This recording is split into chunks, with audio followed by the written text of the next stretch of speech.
Thank you. You may be seated.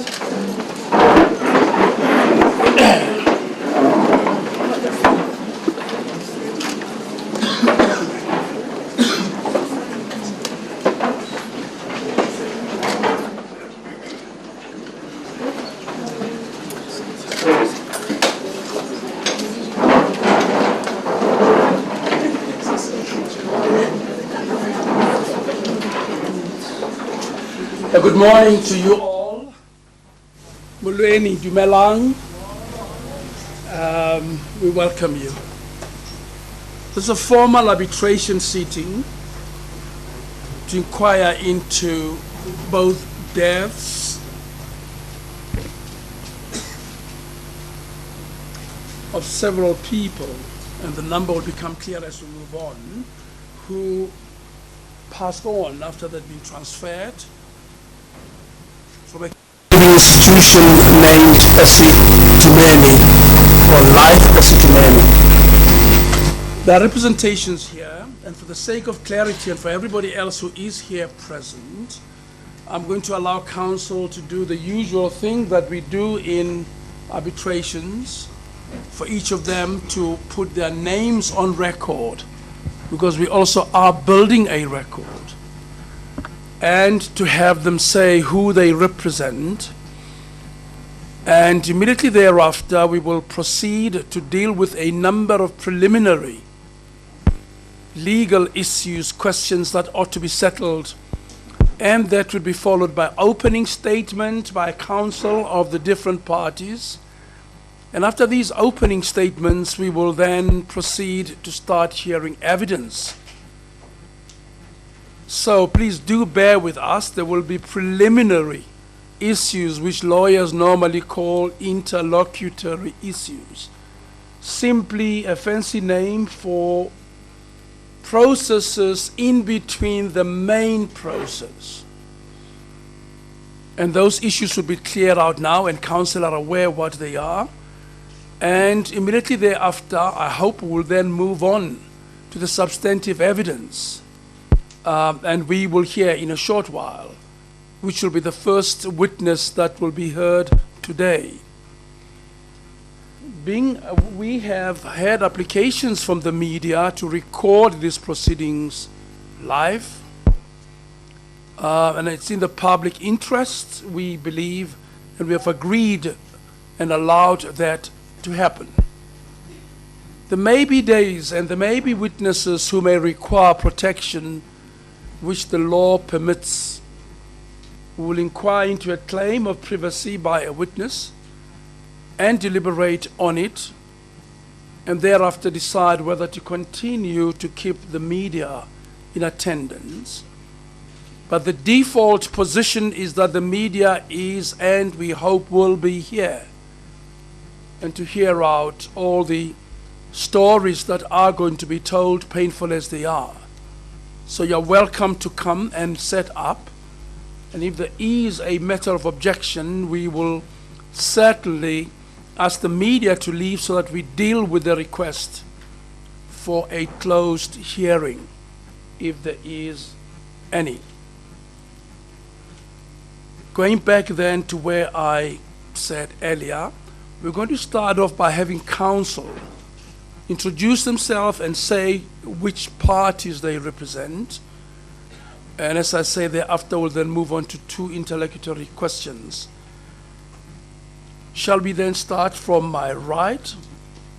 I would like counsel to rise in each case and say which party they represent. Thank you, Justice.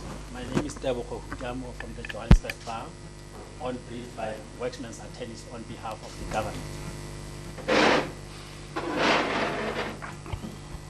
Thank you, Justice. My name is Dirk Groenewald, counsel for Hurtis Spies, for the deceased Yaku Stols, Tabu Monyane, and David Mpofu. Thank you. Thank you so much. Thank you, Justice. My name is Patrick Ngujana. I am one of the two core evidence leaders assisting this commission. Thank you. In the preparation and the presentation of some evidence that may be led. Thank you, Mr. Ngujana.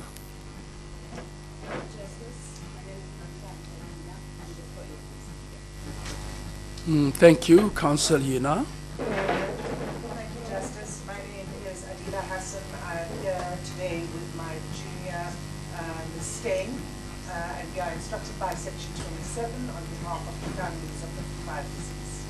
Thank you, Advocate Hassan. Mr. Moseneke, my name is Linda Krauser. I'm from Relevance, South Africa. I'm here with my really friend, Mr. Steven, and we would need to address you on the issue of who we represent, if you will allow us that.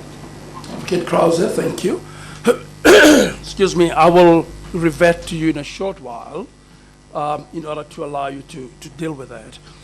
But first, from Counsel, I'd like to inquire whether there has been a pre-arbitration hearing held in this matter.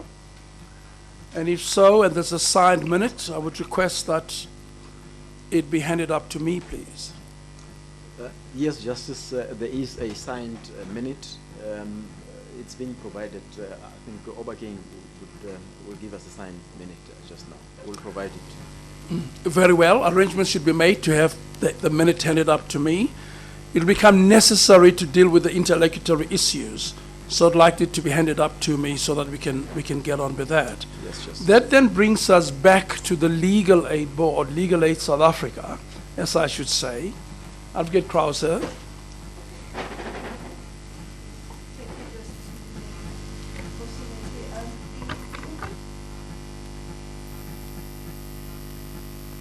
Moseneke. In number 7. Again, let me say, Council must remember to switch on their mics, please, as they rise. And we have to decide whether you'd like to rise or sit, frankly. I'm quite comfortable that you sit if you choose to sit. It's going to be 3 weeks together. Do you choose to sit or stand? I'm more comfortable talking while standing, actually. It might be true of you too. But Council is welcome to do whatever they're comfortable with. My court experience doesn't allow me to sit just yet. Maybe I will still get that right, Justice Moseneke. The Ombuds recommendation in number 17 states that all affected people, persons and families must be engaged in this alternative dispute resolution. Now, I, together with my learned friend, Mr. Skibi, represent Legal Aid South Africa, as I indicated to you, and it's our belief that all persons fitting this description should be properly represented in this process. I believe the term alternative dispute resolution has now been changed to appropriate dispute resolution, and I submit that's something that we should keep in mind. But this alternative or appropriate dispute resolution process is before this forum, and there's currently no legal representation for the third group of people as per paragraph 2.3 of the entitlement criteria in the terms of reference. The third group is described in the terms of reference as Life Esidimeni mental health care users and their families who survived the Gauteng Mental Health Marathon Project, but who would cause trauma and morbidity inter alia. So that is the group that we would want to suggest that we represent. And by definition, and thankfully so, this is a much larger group than the other two groups. We know from the Ombuds report in chapter 12 thereof that at the start of this project there were 1,812 mental health care users at Life Esidimeni different facilities. And we also know, sadly, that about 100 of these mental health care users passed away. Therefore, this group that we propose to represent should be close to 1,700 people, and some 300 of them were children at the start of the project. Now, at this stage, we're not ready to give this forum any specific group of people we represent. We have people coming to us, but we don't have a proper brief. And the reason for this is we were only briefed on late Thursday, the 5th of October. And at the time available, we haven't been ready to put all the names together. But we've worked through all the documentation and we're ready to proceed if the court allow us. We are, in our opinion, the survivors needs representation because they've suffered as a result of what I can only call a cattle drive, moved to the NGOs that was not registered and did not have the capacity or the expertise to deal with them and other deceased mental health care users. Now, according to the Ombuds report, these patients or users were involved in multiple moves, not only once, to other Esidimeni facilities and to other NGOs.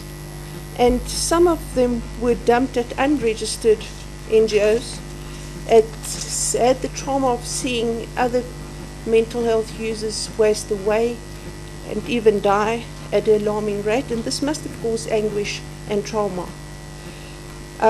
Then the families also didn't know where they were moved to.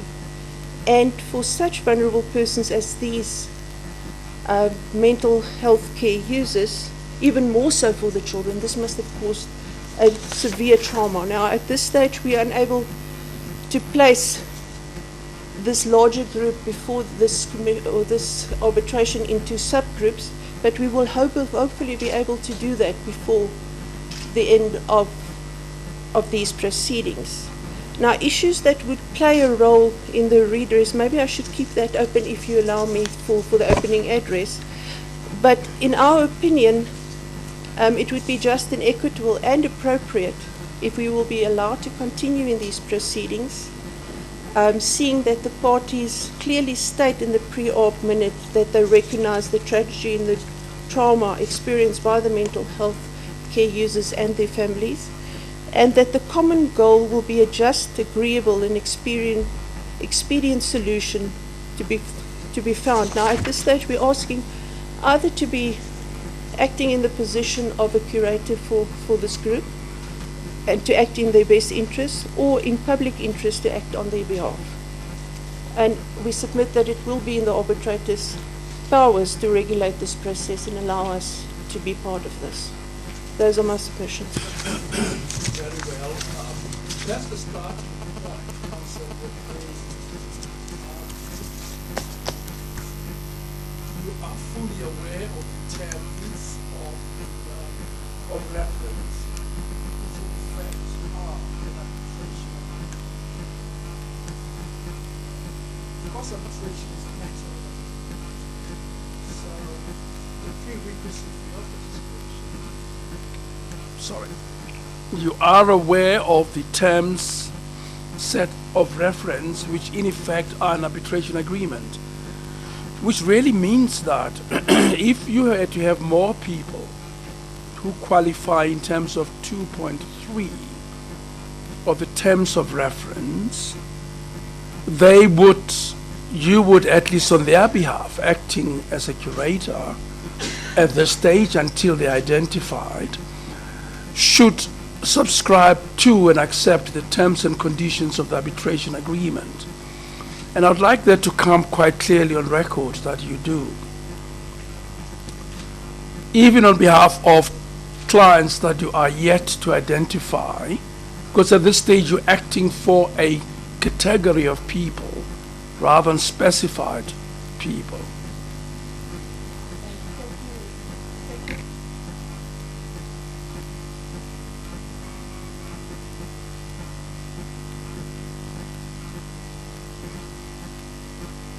The only issue that we did have with the terms of reference was one paragraph that seemed to suggest that the parties could come to an agreement outside the arbitrator's findings. That has been cleared up for us, and we accept that the arbitrator will make any final decision and no agreement will be binding on the arbitrator.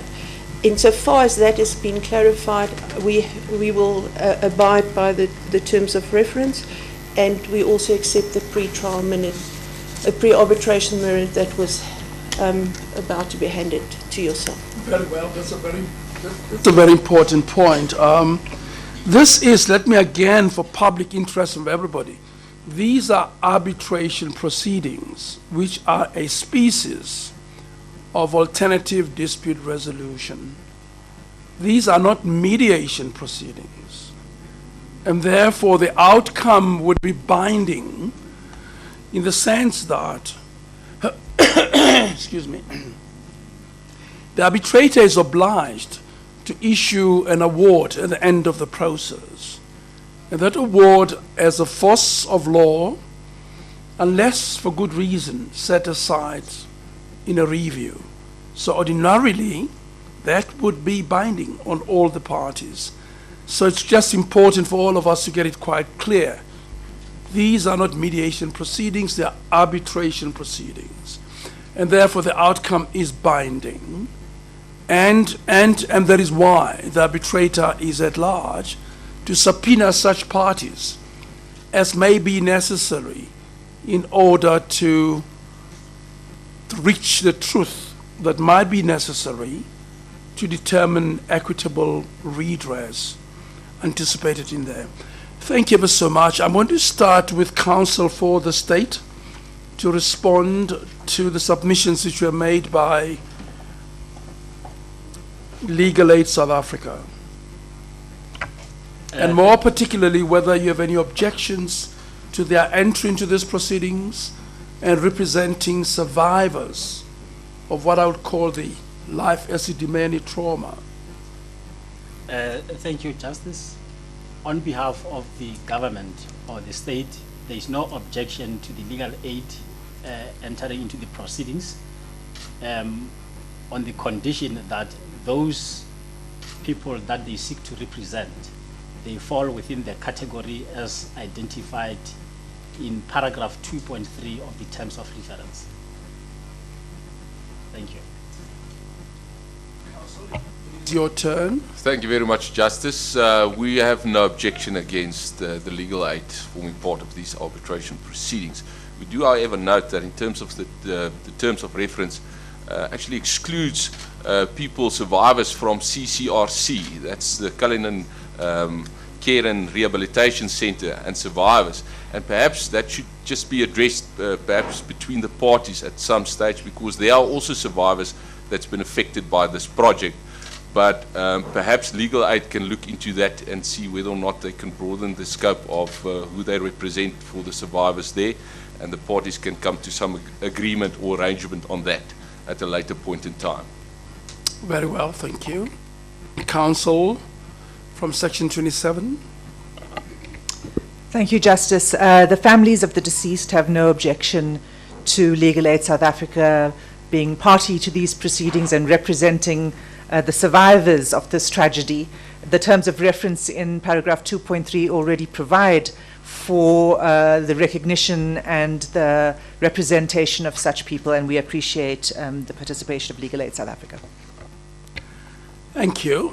Very well. I think at this stage, as an interlocutory matter, we certainly, I direct that the Legal Aid Board may join these proceedings and to act for and on behalf of persons who are contemplated in paragraph 2.3 of the terms of reference, and the legal aid is required within a reasonable time and subject to directions of me as arbitrator to provide such details and names of the parties as they come to ascertain, but they're otherwise entitled to proceed and act on their behalf until their full particulars have been ascertained and placed before the arbitration process. Thank you, Justice. Just the name of our organization has changed. It's now not longer Legal Aid Board, it's now Legal Aid South Africa. Court, please. Legal Aid South Africa, I apologize indeed. I will keep on calling you Legal Aid South Africa. Shall we then move on to the next part of this morning's proceedings?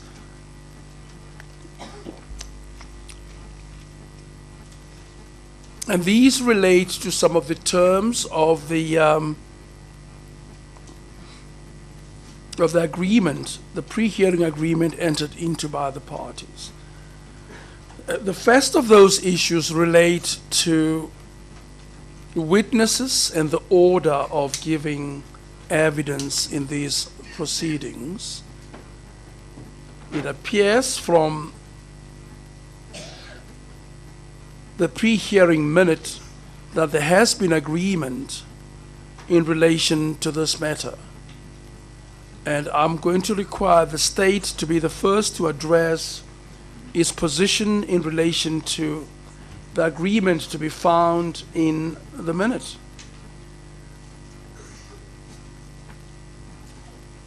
And more particularly about availability of witnesses by the state that relate both to the circumstances of death as well as the identity of the deceased and or survivors. Counsel for the state. Thank you, Justice. As it has been recorded in the pre-up minute, the state would have two opportunities to address these proceedings. The first part being in relation to the circumstances, an explanation leading to the circumstances relating to the death of the mentally ill patients. And the second part will be in relation to the apology to be proffered by the state. With regard to witnesses, the state will call Professor Makgoba, who is the ombud in relation to which these proceedings have been initiated. And the second witness will be the Director General from the Office of the Premier, Ms. Pindile Baleni. And the next witness will be the Minister of Health, Dr.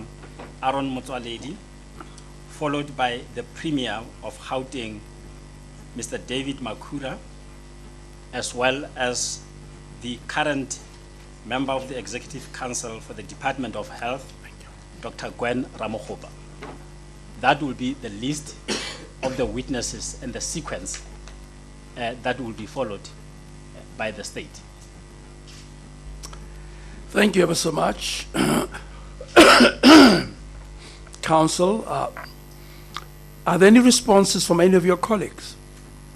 We now know what we didn't know before the start of the hearing.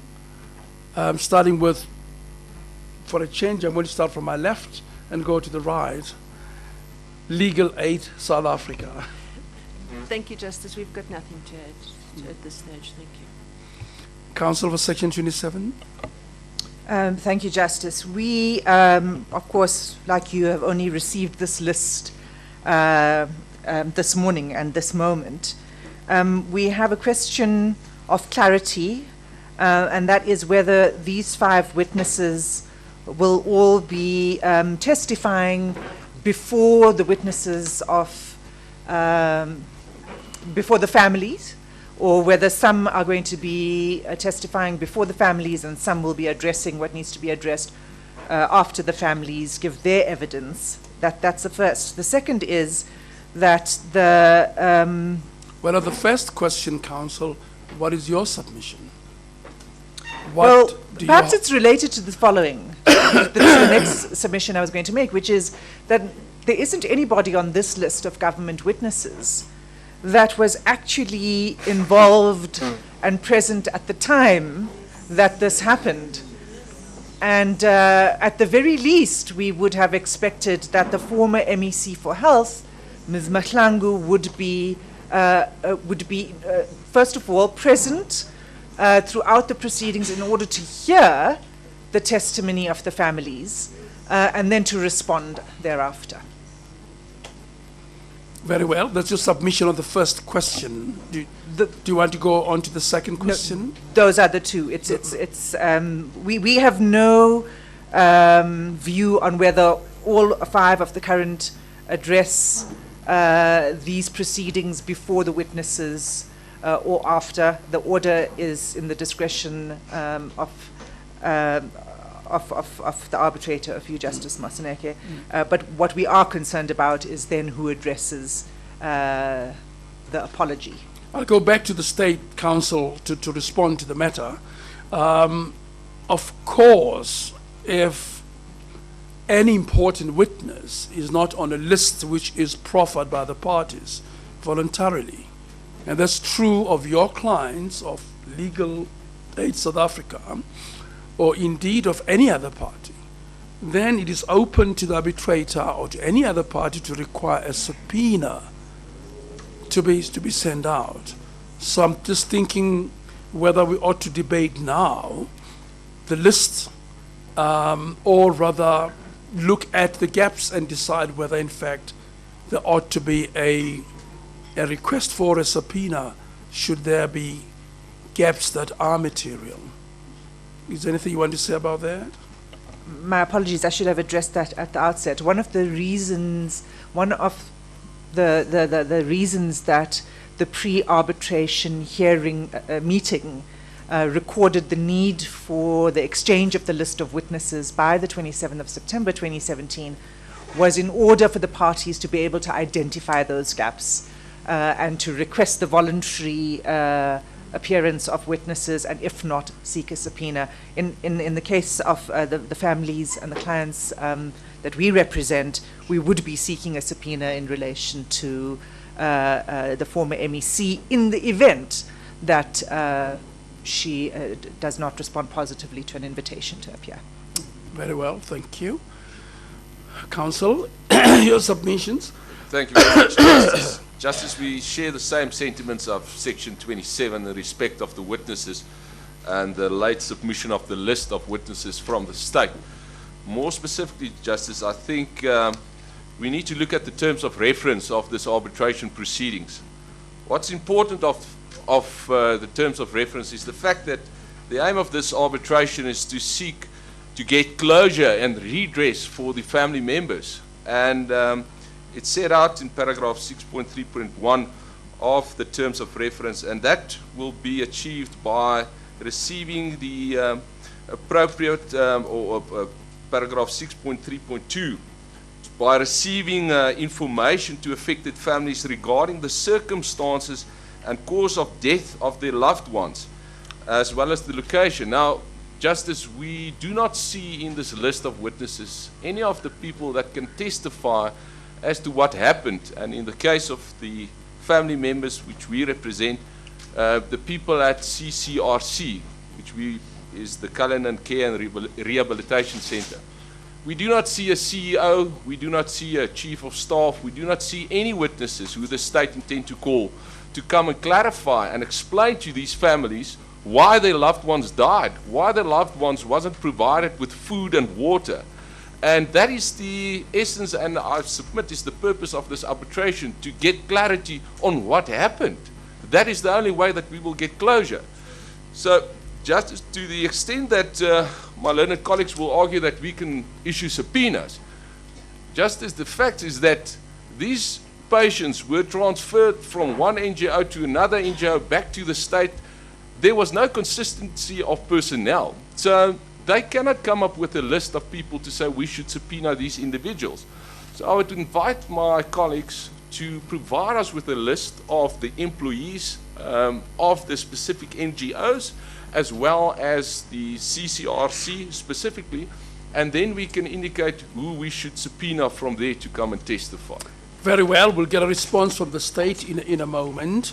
But again, remember that once parties give lists, if there are vital gaps in the rendition of evidence, it is open to the parties to point that out.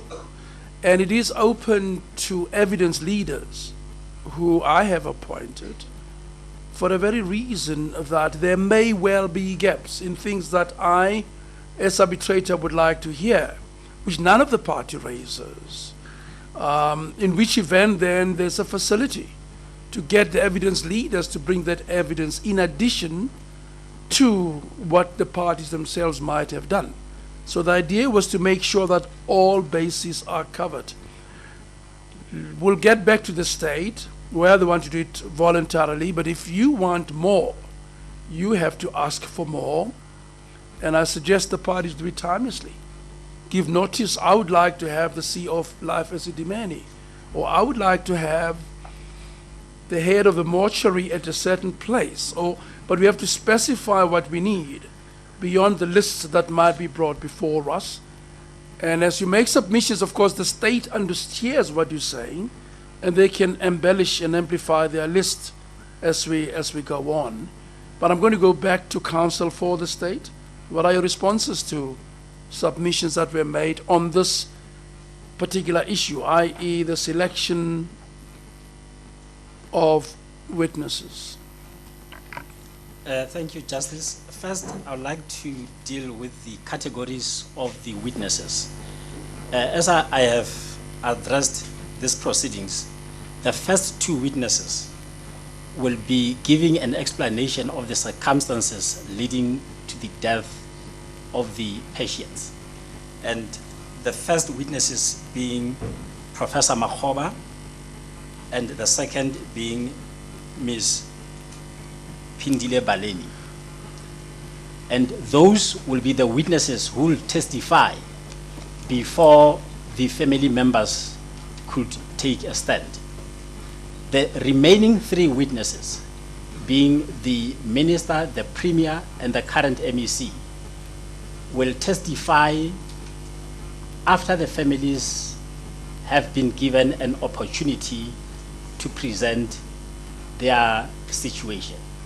That is the sequence in respect of which witnesses will be led. Counsel, what is your response to the to the submission that the state ought to be proactive and bring people who would have first-hand knowledge of the circumstances of death?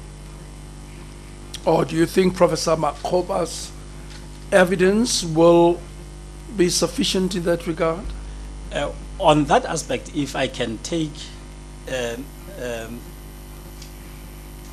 the justice to the minute which was agreed on amongst the parties, particularly... Which paragraph? Paragraph 15, 15.1.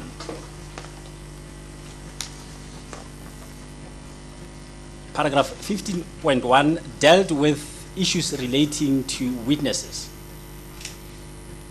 which recorded that in the event of any of the parties requiring any particular witnesses, such parties should take urgent steps to issue the necessary subpoenas of those witnesses that are sought to be called.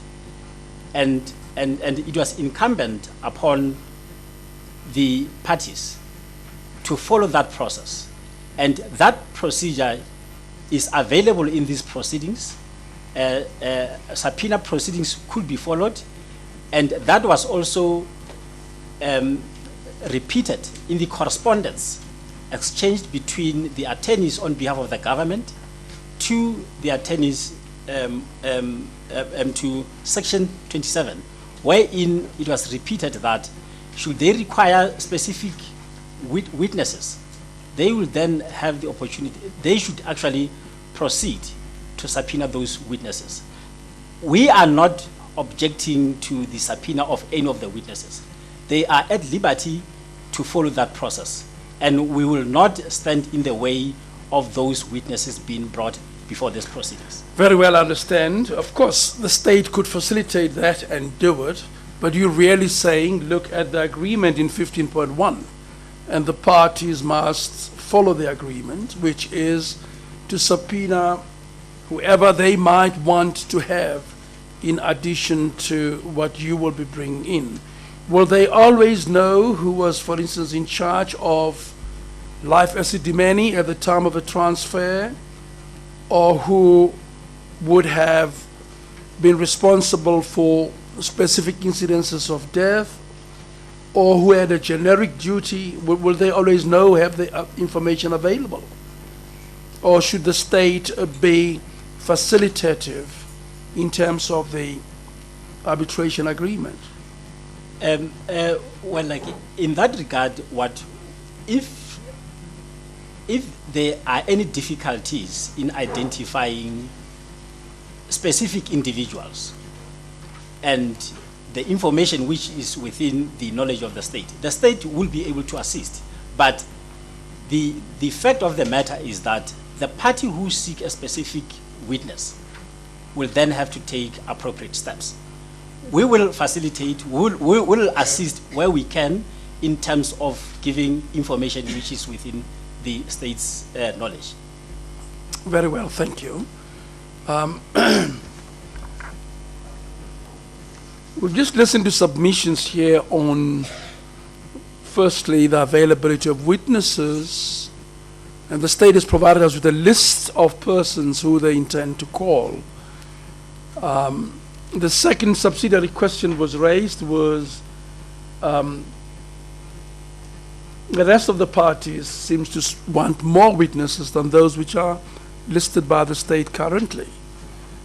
And the response of the state at this stage is to look at the pre-hearing minute and 15.1 of the minute in particular.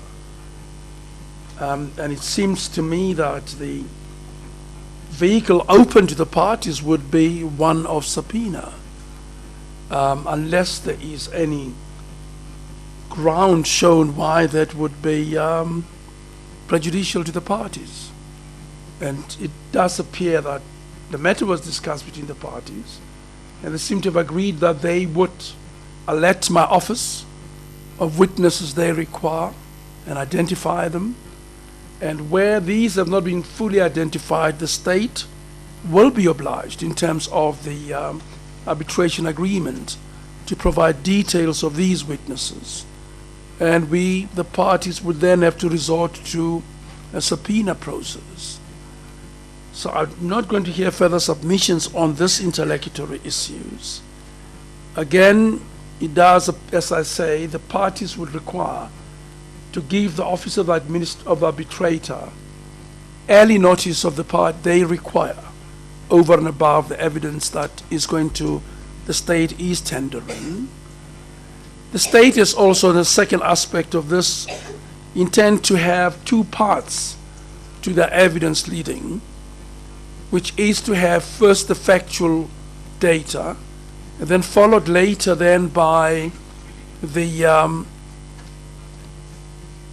sections and evidence on remorse, which will be given by political leaders. And I think, for my part, it makes ample sense that they be called later after the evidence that would have been led by the rest of the parties, rather than at the beginning. So as things are now, essentially that would be the ruling. One, we're going to proceed with the witnesses that the state has listed. Two, parties to this proceedings can resort to the procedure anticipated in paragraph 15.1 of the pre-trial minute, i.e. to identify parties they seek to be compelled to come and appear.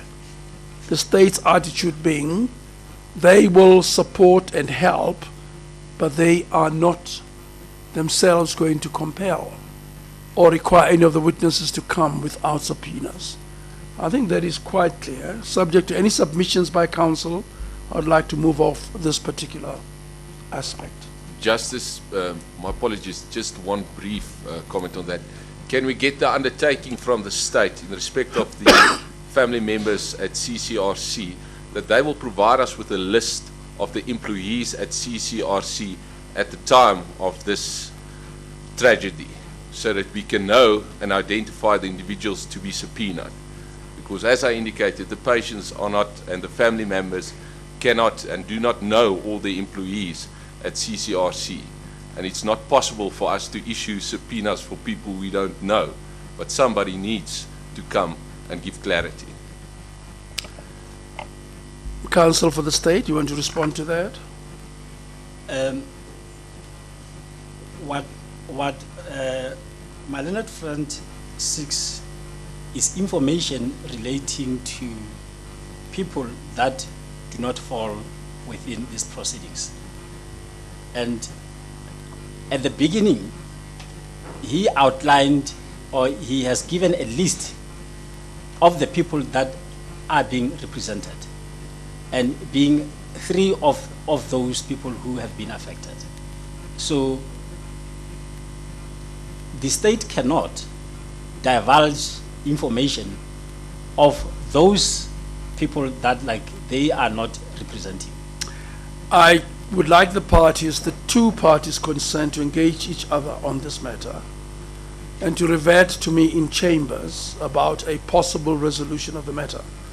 But I don't want you to stand in the way of a pre-existing arbitration agreement.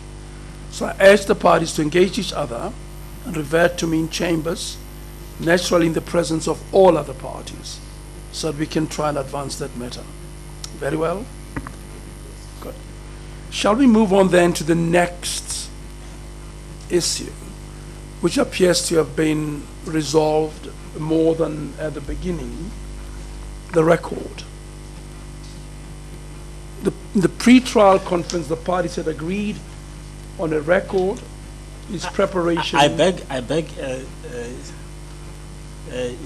your pardon, Justice. I just wanted to get clarity with regard to the evidence that will be led on behalf of the state.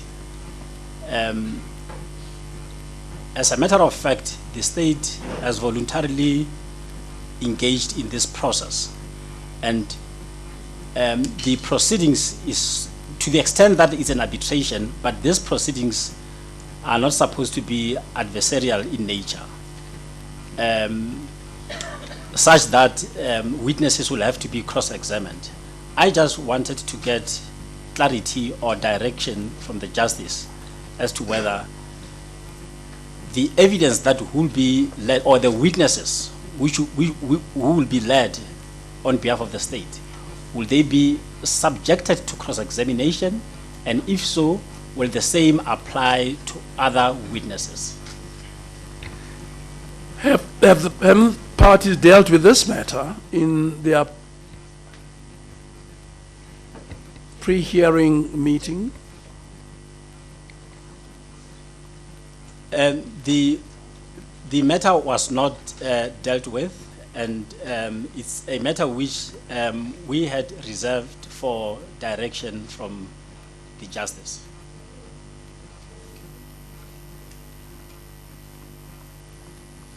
Take me to the part of the minute that deals with the hearing and the procedure during hearing.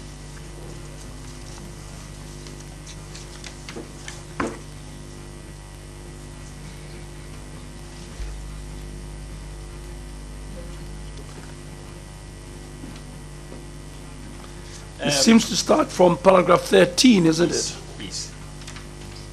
And paragraph 17 only makes reference to the fact that witnesses will give evidence under oath or affirmation.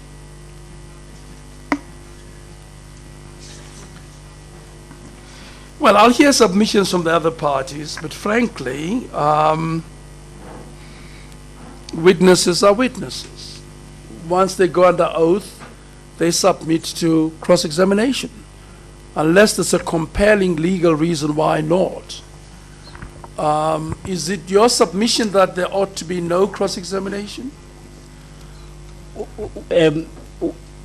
Regard being had to the spirit with which these proceedings are being conducted, and the main objective being to find closure and address the aspect relating to compensation, the parties should not be seen to be in a combative mode, trying to battle it out, as it will not be ideal.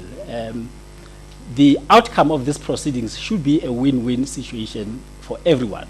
There shouldn't be a winner, there shouldn't be a loser. The government, having taken responsibility, comes to these proceedings willing to divulge as much information as possible in order to assist and facilitate this process.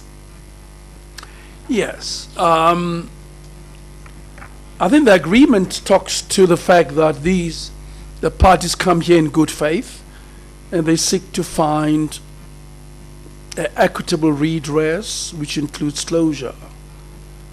And I think the parties have agreed that that would be the primary purpose of these proceedings. But let's take a step back. In order to be able to determine equitable redress, do you think evidence ought not to be tested? Should Well- there be no questions whatsoever to any witness that might testify? Is that the submission? Well, the approach that we suggest is that in the event of any matter which may require clarity, such witnesses will obviously have to be questioned. All that I submit is that clarity-seeking questions should be distinguished from cross-examination. And it is not the intention of the state to cross-examine the affected family members. That is the spirit with which these proceedings are being approached. But at the core of it, you don't object to questions being posed to witnesses, do you? On points of... You're concerned about whether the questions are combative or not. Indeed, Justice. I understand that. Thank you.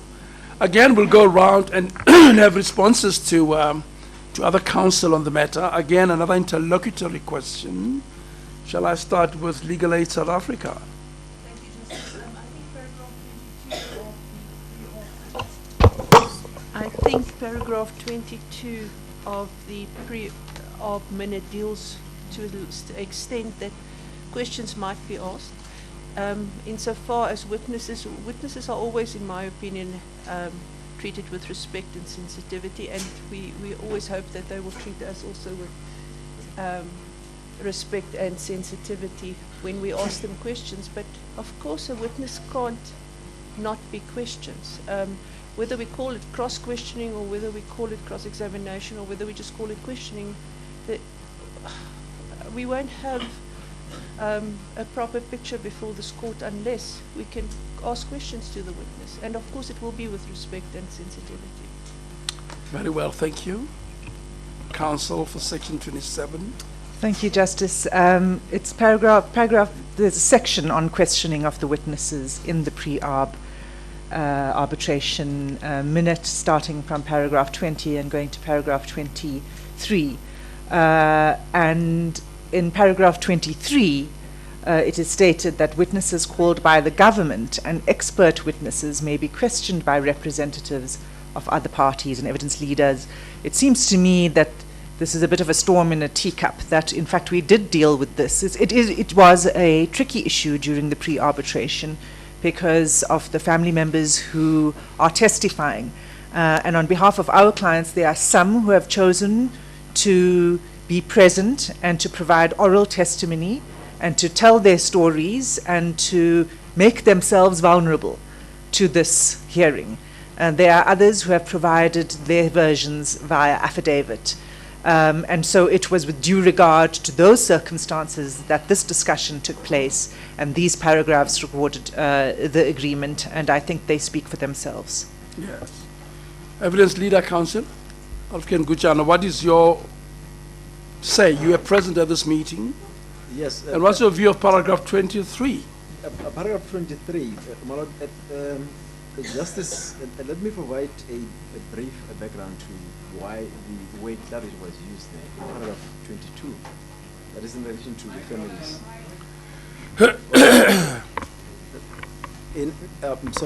In relation to... Just speak volubly, just have regard to all the interested parties in here. Yeah. Just speak loudly and clearly. Yeah, in relation to paragraph 22, the background why the word clarity was used coming out of the meeting was that Section 27 did indicate that the families of the deceased are quite sensitive, and we need to be sensitive to them, I think, when they do come here. And we agreed as the parties meeting that is on the 22nd of September, that that will be the spirit within which we'll approach this. But insofar as paragraph 23 is there, it speaks for itself. Nothing else was discussed about that. The point is a bit nuanced. It says that these proceedings are not meant to be formalistic or combative. Correct. Is there any disagreement about that? No, there's no disagreement about that, Judge. But the but the argument is that those witnesses which will be called by that is by government would be questioned by the parties or by the other parties. That was the argument. And in paragraph 22, it's clear that was agreed that is by the parties. The background is, as I explained, that there was a request on behalf of the families by Section 27 that we're dealing with a sensitive matter, and the families are still grieving. We need to be sensitive to that. Very well. And Counsel for the State, you have the last word on this. Is there anything else you want to say in the light of the responses of your colleagues? Indeed, Justice. One aspect which will then relate to the question of honors. To the extent that the parties have agreed that given the nature of these proceedings being of its own kind. It's honors a new question. It's a new point you're making, are you? No. Like no. It is in response to the submissions made that there is a need for cross-examination of witnesses. What has been agreed upon was that the state will commence the proceedings.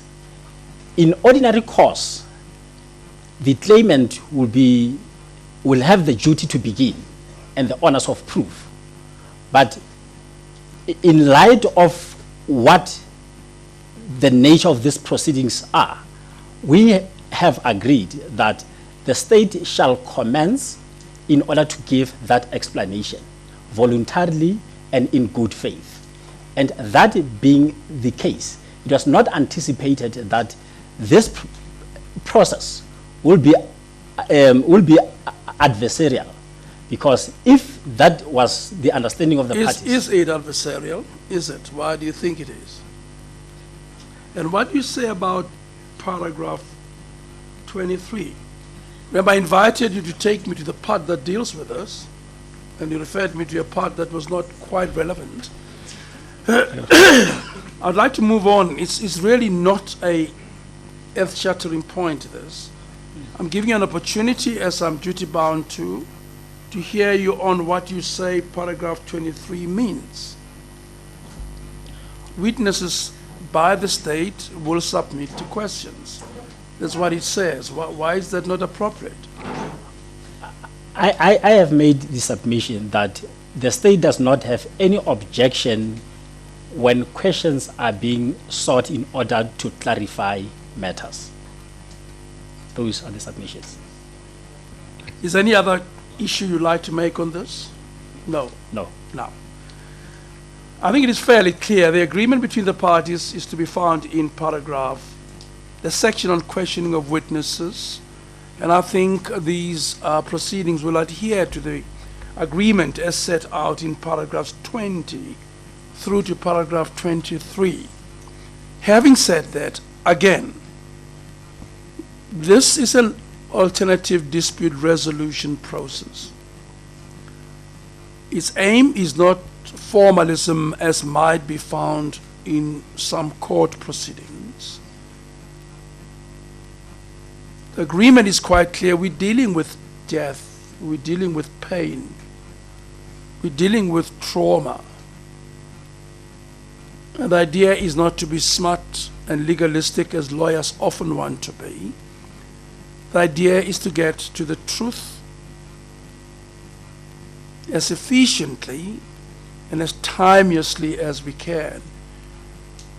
And again, I commend the state for being part and agreeable to this process, which will accrue to the benefit of those who might have been victims.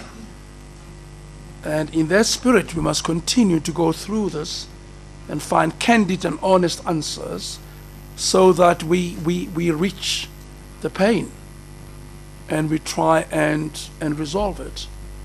And up to now, the state has been a valuable partner and must continue to be such a partner to the end of this process. And therefore, the ruling simply on the interlocutory matters is that the proceedings will be conducted in terms of paragraph 20 to 23, amongst others, of the pre-trial minute. That gets us to the record. That's where we were about to go when you raised this matter of questioning of witnesses. Are there any issues that are still outstanding about the record? I've seen the minute, I've seen the timelines, and I'm aware that not all of the timelines were met. I'm aware that the record has been filed because there is one in my chambers, and which appears to have been properly paginated and appears to be a useful record. Are there any further submissions around the record? And I would like to hear parties. Again, I'm going to start from my left. Thank you, Justice Moseneke. We don't have any commentary at this stage. We accept the record. We've read through it. Thank you. Dr. Hassan? Thank you, Justice Moseneke. We, in fact, maybe the appropriate place to begin is to point out that the one part of the record, right at the very beginning, the annexes to the Ombuds report, has not been included in its complete form. There are pages that are missing, and the order is also incorrect. We have made copies of the annexes as they are found in the original Ombuds report. We'd like to hand it in to you and to the other parties. Oba King, there's supposed to be somebody who's like an orderly here who disappears from time to time. Can it be handed up to me, Oba King? Thank you. You have copy, okay. The second issue is in relation to documents that had been requested by Section 27 for inclusion in the record. The request was made in writing on 8 September 2017. There were repeated follow-ups culminating in the pre-arbitration pre-arbitration meeting, in which it was agreed that those documents would be provided to Section 27 by 27 September. There are still a number of documents that are outstanding.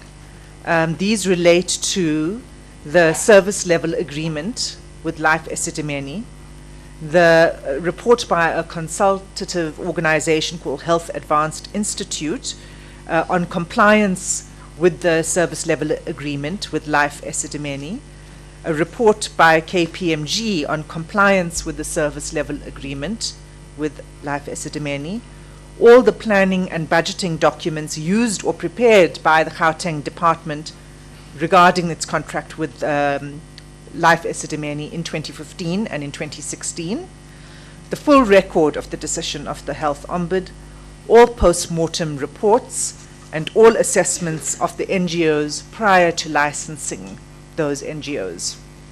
Apart from this last mentioned category, the assessment of NGOs and the licenses, in respect of which some documents were provided, none of the requests for the other documents has been addressed by the state. We would request that those documents be made available to all the parties and to your good self without delay.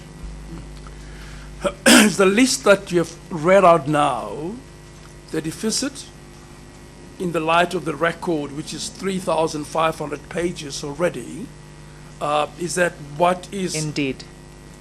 Those are not reflected in the record at all, and they are documents which we consider. We appreciate the hefty tomes that we have before us, but we think that this hearing and the full disclosure of what took place would not be complete without these documents. Very well, thank you. It's your turn, Counsel. Thank you very Before I much. go ahead, Evidence Leader, is there anything that you would like to, Counsel, that you'd like to say? in relation to the record in particular? Justice Moseneke, will defer to the state. There's nothing for now to add on that. Some of those requested documents, we've tried assisting the parties to obtain them from third parties. Again, you'd have to speak into the mic and loudly. I'm sorry. Remember that it's also a broadcasting system, so I'm sorry. everybody needs to hear you. Yes. I'll bring it closer to me. Yes. No, I'm saying that in relation to the documents, I'll defer what the state would say. We have tried as evidence leaders to obtain or source this information from third parties, that is from government, specifically the project leaders and so on, with whom we had been in contact from the onset. Well, whatever you've sourced must be part of a common Yes. record, isn't it? That's correct. So what are the plans? How are you going to get those to become part of a... They've been promised by the evidence, that is project leaders, but we have not yet obtained them, so Yeah. they are still looking for them. So, but we'll defer, I think, to what the state would say about the record.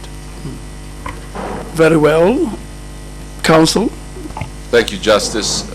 Justice, similar as Section 27, our attorneys have written a number of letters requesting documentation from the state. However, we would limit the documents that we require from the state to the patient's files, the deceased individual's personal files, patient files, which we think is of high importance to these proceedings, because those patient files will tell us what happened to these patients before their death. Were they provided their medicine, were they taken to hospital or doctors. We need those patients' files. That is not, according to me, a debatable issue. We need those files. And secondly, the autopsy reports of some of these family members, or some of the patients that died. The family members would like to see those reports, and I think there's provision is made for that in terms of the terms of reference of the arbitration proceedings. Very well, thank you. Counsel for the state. Thank you, Justice. I should indicate that the state has provided the documents which were in its possession. And with regard to the other documents which have been requested, there has been a response to the request in relation to those documents. And such a response, the response was that the state was facilitating to obtain some of those documents, as some of the documents are with other institutions. For instance, there is a request of post-mortem reports, and it is common knowledge between the parties that those documents are with the SAPS and the NPA. There has been engagement which the state has initiated in order to ensure that those documents are made available. It is not to be portrayed that the state is refusing to make documents available. Very well. Well, the state can't refuse because it has already made an agreement to provide the documents, right? Indeed. So we must just manage the process. I don't want to be caught up in legalities which unduly. There's an agreement, a pre-existing agreement in terms of the arbitration agreement that the state will provide all the information that is relevant to this tragedy. You have done so from the volumes that have reached me. As I say, there are 3,500 pages of documentation provided by the state. So I would like a process, uncomplicated, Counsel, where again, Section 27, and indeed any of the other parties give us a list of those documents which are seen to be not available in the record. And there must be documents, necessarily relevance come into it. We may be curious about many things that happened, but there must be documents that have relevance over equitable redress, and not every curiosity that we might have. That is quite important. And the state must then look at the list, and indeed, if it is relevant, the document is relevant, the state is obliged to provide it. Just that uncomplicated, because there's such an agreement which the state voluntarily entered into with all of the parties. If there's any unreasonableness and the state feels the requests are unreasonable, it will become another interlocutory matters. Lawyers are used to this. We'll come into a huddle and see whether or not they are in fact entitled to the documents that they require. And I'll be required to make a ruling on whether or not the documents ought to be provided. In other words, simply whether the documents are relevant to the issues under dispute. We're going to leave it at that point. To wrap up, the state is going to, all the parties are going to give the state a list of what they say are documents which have not been provided yet. And within a reasonable time agreed to by the parties, those documents should be made available. And so to me, I would like to read them. And if there is a dispute over what is still outstanding, must be brought to my attention, and I'll make a decision on whether or not those documents ought to be granted. I see no further hands or any indication of any counsel wanting to speak. I'm going to then move on. I'm going to, at this stage, take the tea break. It's going to be for 30 minutes. Before I do so, I'd like to remind all parties that when we come back, we expect counsel to be ready with their opening statements. And each of our counsel will have to make an opening address, which lawyers know quite well, but which also helps everybody who sits in here to understand what each party seeks to do in these proceedings. That's what opening addresses are about.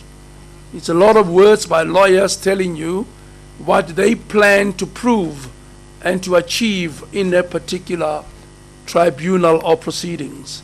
So that will be a nice summary of what you expect from each of the parties. And after that, we'll then get into the details. And as I understand, the first witness will be Professor Makoba. Is that so? Very well. Immediately after then, we'll have the Ombud, who unearthed all of this, to come and be the first witness in the matter. It is 11:15. We will resume at 11:45. To all of our guests and members of the public who are here, I request that you allow me at least to leave the hall in some relative silence, and thereafter, hopefully, counsel will find their way out of here. It's just basic manners for me to evacuate here, and then we can, and we'll try and do that for all the 3 weeks. I thank you. The proceedings are adjourned till 11:45.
So,